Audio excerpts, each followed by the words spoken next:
Good evening, family. In Tom Rainer's book, I Will, right at the beginning, he gives a reader's list, a list entitled, Why Churches Drive Away First-Time Guests. Obviously, that caught my attention right away.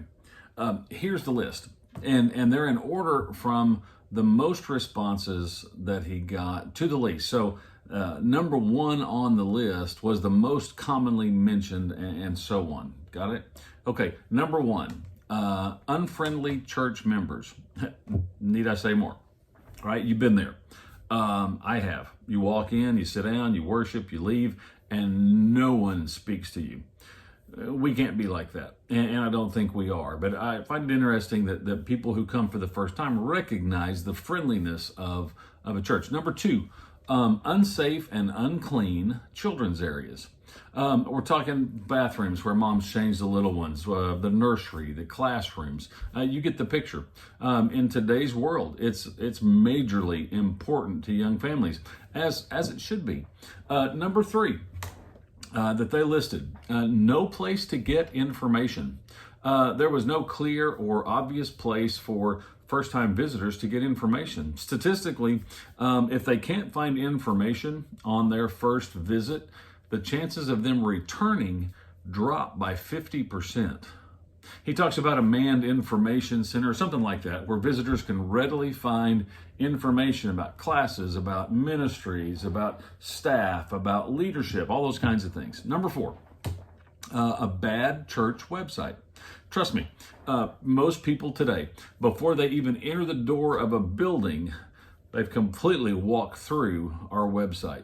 And the two indispensable items that were mentioned that have to be on every website's front page was address and times. And yeah, I went and checked, and it's on ours. Number five, I thought this was interesting. Poor signage. Once you've been here for a few weeks, you'll forget about the signage. You don't need it anymore. But guests do. First-time attenders do. And it frustrates them when it's not there and they can't find their way around. Number six, insider church language. Most respondents here weren't talking about theological terms, but rather terms that the people within the body used that they didn't have any clue what it meant. I mean, we talk about connect groups. Does everybody know what that means? We talk about this is going to take place in the fellowship hall. If you've never been in church before and this is the first time you're visiting, do you even know what a fellowship hall is? Number seven, boring, dull, or bad worship services. This didn't surprise me that it made the list. There's been so much of a focus on worship in the last 20 years. But what did surprise me was that it wasn't ranked higher. It was all the way down to number seven. Okay. Number eight, a member asking a guest to get out of their seat. I guess it happens because it made the list, but I certainly hope that never happens at Scenic Hills. There's just simply no excuse whatsoever for that level of selfishness. And number nine, the last one on his list, dirty facilities. In quotes here, didn't look like it had been cleaned for a week, or that carpet and pews had more stains than a Tide commercial, or some things written. It matters. And here's the thing. Are you helping Sean keep things clean, or are you making it more difficult for him? It's not just his job. It's all of ours. Here's the thing. I expect those types of concerns, those types of criticisms from first-time visitors. They're trying to make a decision. They're weighing the options. That's what they do. In many ways, it's like many of us who try out a restaurant for the first time. We're checking out the table. We're checking out the ambiance. We're checking out the menu. We're checking out how good the food tastes, the service. We're checking it all out. But what I don't expect is this type of criticism from parts of the family here. It'd kind of like be if my mom walked into my room when I was in high school. And I looked up at her and I said, you know what, this room is a mess. You really need to do better about picking it up. It needs to be better organized. It could certainly do with a cleaning. Y'all don't know my mom, didn't know my mom, but I can guarantee you what she would say as she chuckled as she walked out the door. She would say, it's your room, you clean it up. To coin a phrase from a past president, maybe we shouldn't be asking so much what church can do for me, but maybe we should be asking what we can do for the church. Matthew chapter 20, verse 21, James and John's mother comes to Jesus, and she asks him a relatively bold question. In verse 21, she says this, "Say that these two sons of mine are to sit, one on your right hand and one on your left hand in your kingdom." Jesus quickly tells her, "You know what, hon, you don't have a clue what you're asking." But the other disciples hear the request, and they get mad. Either that she asked or that they didn't think to ask for themselves first. But nonetheless, a fight's getting ready to break out because the text says that the others were indignant or angry with James and John. So Jesus quickly calls a huddle. He gets them all together in order to set things straight. And what he tells them is powerful, and we need to hear it. Look at verse 25 through 28, Matthew chapter 20. Let's just read it together. Jesus called them to him and said, "You know that the rulers of the Gentiles lord it over them, and their great ones exercise authority over them. It shall not be so among you. But whoever would be great among you must be your servant, and whoever would be first among you must be your slave, even as the Son of Man came not to be served, but to serve, and to give his life as a ransom for many." Did you catch what Jesus was saying? And did you catch the full importance of his words? If you'll allow me, I'll take what Jesus said and I'm gonna kind of flip it into a modern vernacular for us here in the church. He's saying, "Hey, church members, I know that the world says to put yourself first, to look after number one, but that's not the way you're supposed to do it. Stop complaining about the song leader's choices, the preacher's sermons, the temperature of the room, and what you want. Stop demanding that the elders do things the way you would like them to be done. Stop trying to get your way in every meeting you attend. Instead, put others first. Put your desires last. Become a servant instead of a whiner and a complainer." Jesus then goes on and offers himself as the ultimate example for how we should serve. Instead of coming as a political king in power, he came to serve. And he served all the way to the cross. He took on our sin, our due penalty, and he was crucified on that horrible cross because he chose to. No one made him. He served you and he served me ultimately by dying for us. Church, we have to quit being "I want" members and become "I will" members.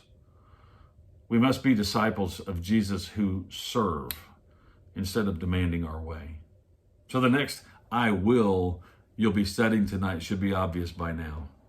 It's "I will serve." That's what Jesus said. And that's what Jesus did, and that's what we must do. The Apostle Paul specialized in selflessness. And in Philippians, one of my all-time favorite letters of the churches in the New Testament, Paul uses some form of the word joy 14 times. Indeed, it's a letter of joy. And what Paul was doing to experience such joy, what was he doing? Well, he was in prison, he was facing death, he was concerned for the churches, and yet through it all, he was joyous.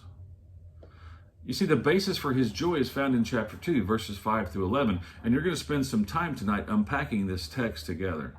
But in a nutshell, he tells us that the true joy comes from having an attitude like Jesus. And that attitude is exemplified in verses 3 through 4. Let's look at it. Philippians chapter 2, 3 through 5, actually, is what we're going to take. Paul tells us this. You've heard it before. "Do nothing from selfish ambition or conceit, but in humility count others more significant than yourselves. Let each of you look not only to his own interest, but also to the interest of others. Have this mind among yourselves, which is yours in Christ Jesus." Paul made it clear. Jesus made it clear. We are to serve, and that service is the basis for joy. And as disciples, as followers of Christ, as members of the church, as members of his body, we are to serve. What if we tried a little experiment? Let's say for 90 days, 3 months, all right? And let's just assume that everybody in the body here at Scenic Hills agreed to two things, just two things, okay? The first is simply this: for 90 days, we won't complain about anything. Not the songs, not the sermons, not the elders, not the preacher, not the campus minister, not the youth minister, not the deacons, not the temperature, nothing. No complaining. 90 days. Okay? That's number one. The second thing we're going to do is we'll commit 2 hours, just 2 hours each week to serving someone else. It might be an encouraging card to someone, a phone call or a text, a visit to some of our homebound members, food taken to someone in need or sick, getting together with a few others and simply praying for our staff, for our elders, for the lost, for whatever. Cleaning up a flower bed around the church, teaching a Bible class. You pick. If you don't know what to do, come ask me. I got a list. All right? But just 2 hours a week. And don't tell me you ain't got 2 hours a week. Y'all watch way more than that in television, and you're on your phones, way more. Everybody's got 2 hours. I guarantee it. Everybody does. All right? But that's it. 90 days. We will commit to serve and to be other-focused, and we will withhold all negativity and complaining. Now, obviously, I'm a realist. No church could ever get 100% participation, right? But let's just suppose that those who are attending Connect groups tonight, those are the ones who are going to commit, around 70 folks, okay? If those 70 folks committed to this, just 2 hours a week for 13 weeks, 90 days, think for a minute what the implications of that would be. If we agreed to that, that would equate to 1,820 hours of service to each other, to and in our community. And then what if we actually made that little experiment a part of who we were all year long? If 70 folks within the church dedicated 2 hours a week to service, that would equate to 7,280 hours of service. That's the equivalent of one person working 40 hours a week for 3.5 years. The church would have a revolution, a serving revolution, and the community would benefit, and they would know who we were. You know, it's time. There has been a slow, discernible change in many of our churches. We have retreated back into this self-serving shell and made church mostly about us. You know, it's time for a change. It's time for a change that won't come from bureaucracy or some plug-and-play program that we just pull out of the air and say, oh, we're going to try this or try this or try this. It's time for church members to stop nitpicking the small issues in the church and discover that there are real needs and hurts that need to be served. It's time for a change among church members, among disciples, among Christians, to seek and to serve rather than to seek to be served. It will be a revolution, but will you join it?